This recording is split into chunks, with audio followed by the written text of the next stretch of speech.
wabarakatuh. Salam dan bahagia, bergerak, tergerak, dan menggerakkan. Perkenalkan, saya Desi Suryanti dari SMPN 6 Krui, salah satu CGP Angkatan 10 Kabupaten Pesisir Barat, Lampung. Hari ini saya tidak sendiri, ditemenin rekan sejawat saya, Ibu Sulastri, adalah salah satu guru mata pelajaran IPA yang ada di satuan pendidikan saya.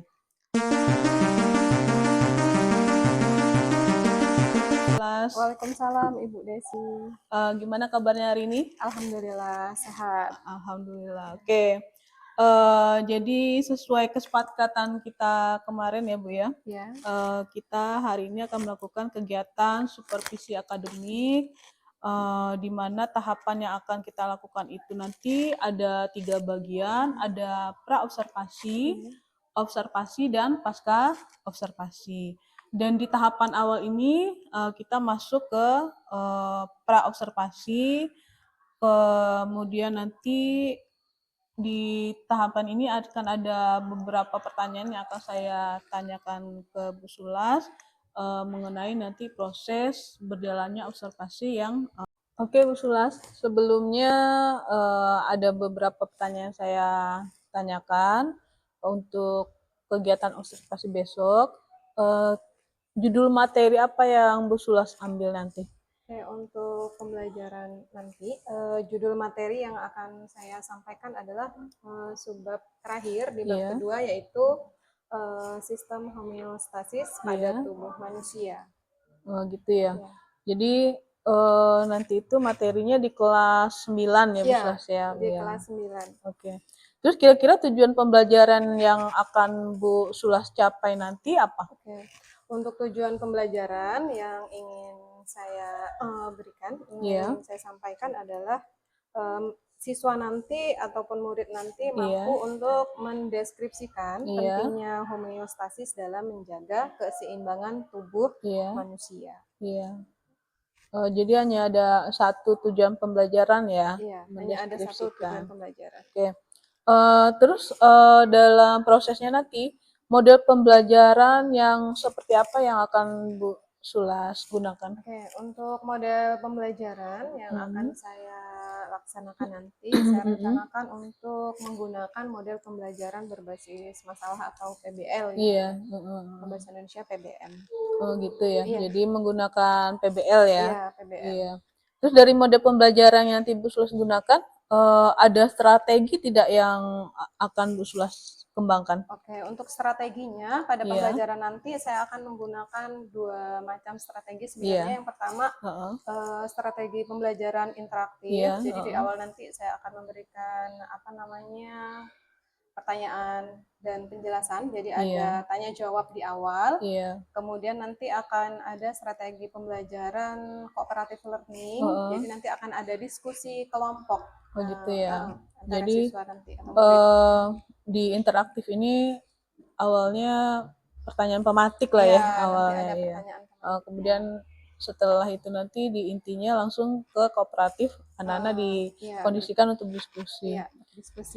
Apa yang nanti menurut Bu Sulas akan menjadi hambatan atau gangguan ketika Bu Sulas menyampaikan pembelajaran agar tujuan ini bisa dicapai? Untuk hambatan, saya rasa ini ya, kemungkinan hambatan yang akan saya capai, yang akan terjadi mungkin ya, itu adalah tentang kemauan maupun kemampuan dari siswa tersebut untuk berkolaborasi dalam kelompoknya. Oh gitu ya. Jadi masih kurangnya minat siswa dalam berkolaborasi ya. Dengan teman. Nah, jadi dari halangan atau hambatan yang Bu Sulas sebutkan tadi, kira-kira area apa yang akan Bu Sulas kembangkan agar bisa memaksimalkan murid? Untuk pembelajaran nanti ada 2 area pengembangan atau aspek yang akan saya gali dari diri peserta didik ataupun murid saya nanti. Yang pertama adalah aspek pengetahuan. Di situ saya ingin menggali kemampuan bernalar kritis siswa dengan memberikan masalah untuk diselesaikan secara berkelompok. Gitu ya. Kemudian untuk aspek yang kedua itu aspek keterampilan. Di sini saya mencoba untuk membangun kemandirian siswa dalam melakukan diskusi kelompok ketika menyelesaikan masalah nanti yang diberikan. Oke. Selanjutnya ada strategi tidak yang sudah Bu Sulas persiapkan ketika nanti melakukan proses pembelajaran? Oke, untuk strategi tadi sudah saya sampaikan di awal bahwa ada 2 strategi dalam satu kali pembelajaran yang akan saya laksanakan. Yang pertama adalah strategi interaktif ya, pembelajaran interaktif dengan memberikan pertanyaan-pertanyaan pemantik, kemudian penjelasan mengenai konsep homeostasis dan tanya jawab mungkin dengan anak-anak.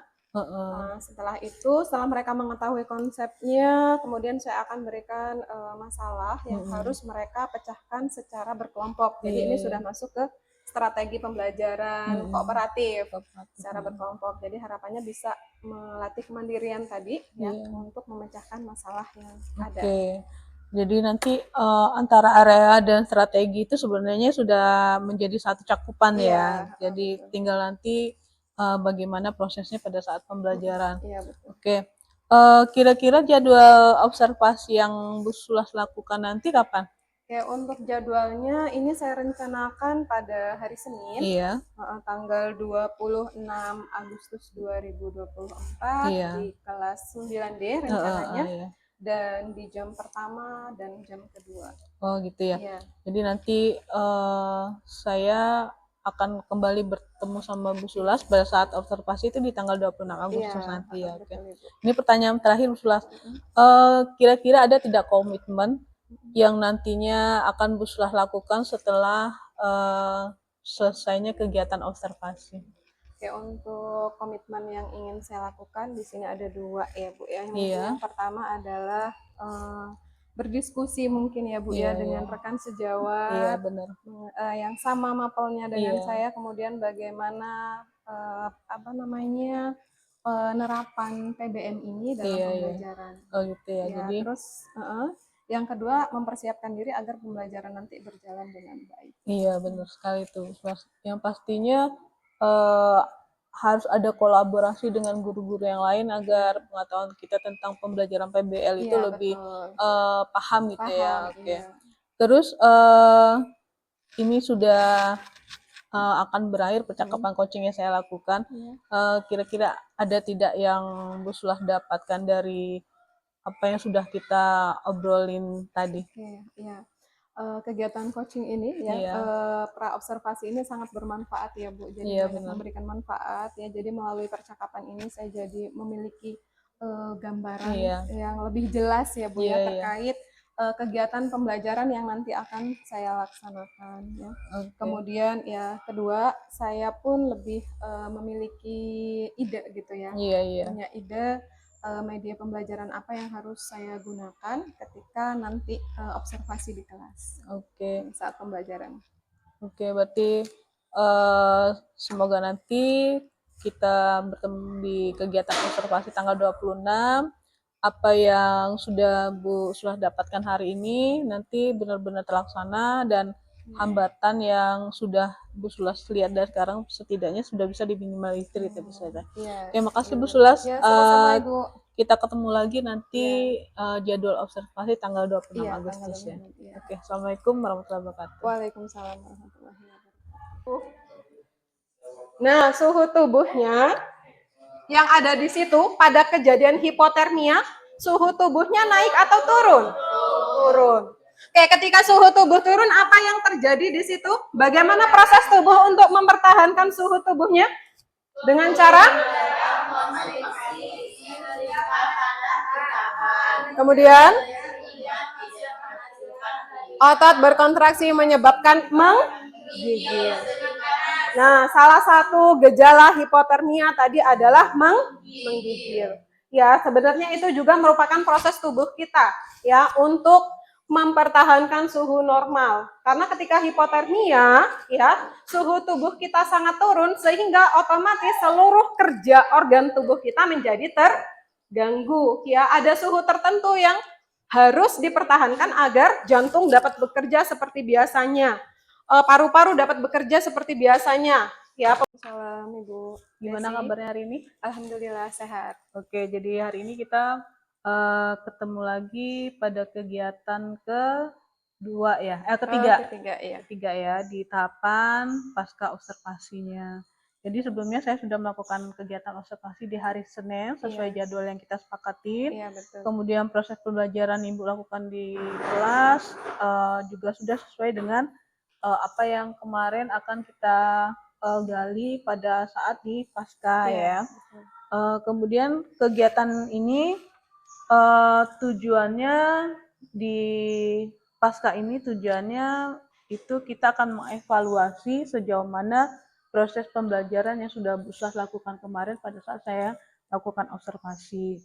Kemudian di tahap observasi ini saya akan memberikan beberapa pertanyaan juga yang berhubungan dengan apa yang sudah kemarin saya amatin ketika Bu Slas melakukan proses pembelajaran di kelas. Untuk membuka percakapan saya hari ini, pada saat kegiatan observasi yang kemarin sudah saya amatin dan Bu Slas jalanin, kira-kira apa yang Bu Slas rasakan ketika kegiatan observ itu sedang berlangsung? Perasaan yang saya rasakan ketika dari praobservasi, observasi dan sekarang sebenarnya karena memang belum terbiasa ya Bu ya dengan kegiatan seperti ini ya sedikit grogi sebenarnya ya. Cuma ya berusaha untuk tetap tenang untuk mengikuti rangkaian beberapa kegiatan ini dari pra, kemudian observasinya dan pasca observasinya ya Bu. Oke, jadi memang sesuatu yang baru dimulai pertama tuh ada nervousnya nervousnya ya. Oke. Kira-kira bisa Bu Slas ceritakan tidak kemarin itu yang sudah Bu Slas lakukan pada saat proses pembelajaran, area pengembangan apa yang Bu Slas lakukan di kelas, kemudian langkah-langkah juga tahap-tahapan yang seperti apa yang sudah Bu Slas terapkan. Baiklah, untuk area pengembangan ketika pembelajaran kemarin ada dua aspek. Yang pertama adalah aspek pengetahuan, di mana di situ kita berusaha untuk menggali kemampuan bernalar kritis murid, dan yang kedua ada pada aspek keterampilan, di mana kita akan menggali kemandirian murid dalam menyelesaikan masalah. Oh gitu ya. Kemudian tahapan yang saya lakukan sebelumnya adalah tentu saja menyiapkan modul, kemudian PPT sebagai media pembelajaran, kemudian LKPD, dan yang tak kalah penting adalah persiapan PSE saya ketika dalam melaksanakan pembelajaran. Oke, berarti benar-benar waktu saat pelaksanaan proses pembelajaran itu sudah disiapin secara matang ya, sesuai dengan apa yang sudah kita bicarakan pada saat pra-observasi gitu ya. Jadi area pengembangannya ada dua di pengetahuan dan keterampilan, kemudian tahapan-tahapan yang dilakukan juga mulai dari mungkin modul, PPT, kemudian yang utama sekali adalah persiapan diri Bu Slas sendiri ya. Oke. Menurut Ibu, apakah area pengembangan yang kemarin Ibu lakukan pada saat proses pembelajaran itu sudah berhasil atau belum? Oke, dari hasil pelaksanaan pembelajaran kemarin dari dua aspek area pengembangan tersebut, untuk area pengetahuan saya nilai sudah cukup sudah cukup berkembang ya. Di situ dapat kita lihat dari kemampuan siswa dalam menyelesaikan masalah, nalarnya sudah bagus gitu untuk menjawab menyelesaikan masalah yang diberikan. Namun untuk area pada aspek keterampilannya dalam hal kemandirian siswa itu belum terlalu muncul. Hal ini dapat dilihat dari siswa belum aktif dalam berdiskusi secara kelompok untuk menyelesaikan masalah yang sudah diberikan. Oh gitu ya. Jadi keberhasilannya itu dilihat kalau untuk pengetahuan itu anak-anak sudah mampu mengungkapkan ya secara kritis apa yang akan disampaikan. Kemudian kalau keterampilan keberhasilan tingkatnya itu ternyata beberapa murid masih ada yang belum aktif dalam berdiskusi belum kelompok aktif dalam gitu ya. diskusi kelompok. Oke.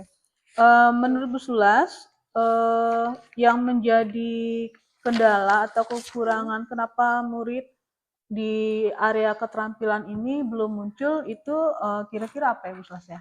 Ya, yang pertama itu dari apa ya tadi ya kemauan ya masih ada siswa belum mau untuk membuka diri berkolaborasi dengan teman satu kelompok untuk berdiskusi ya, bahkan mungkin ada yang mengandalkan salah satu temannya gitu kan untuk memecahkan masalah yang diberikan.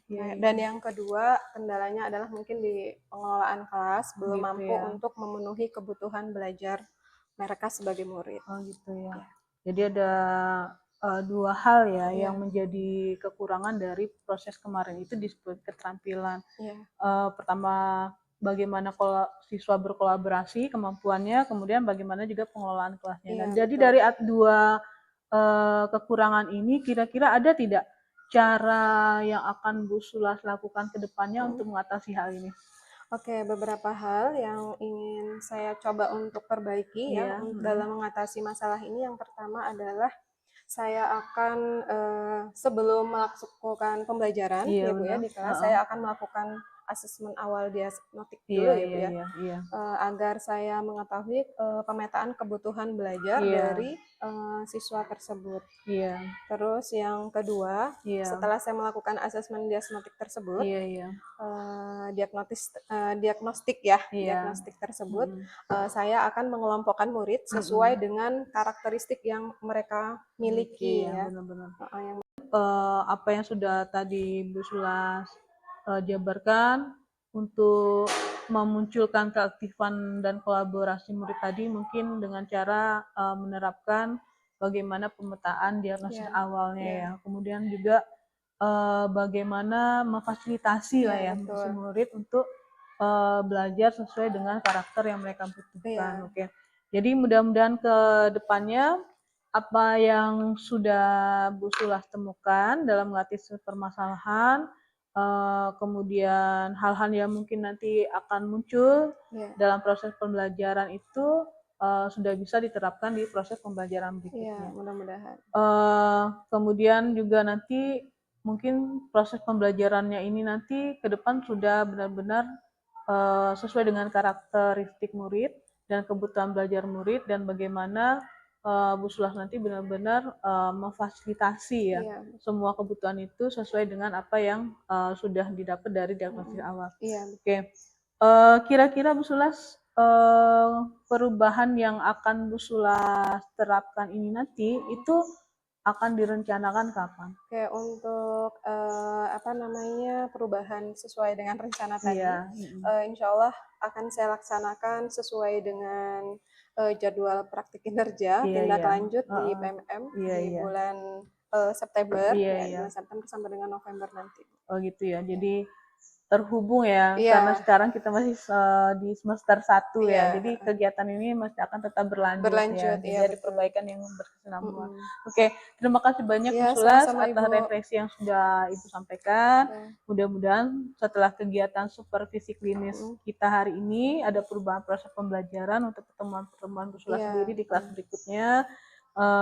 Kemudian tahapan yang saya lakukan juga sudah dari pra, obster, dan pasca dengan menggunakan percakapan alutsista. Semoga apa yang saya lakukan ini membawa suatu manfaat ya buat Bu Sulas.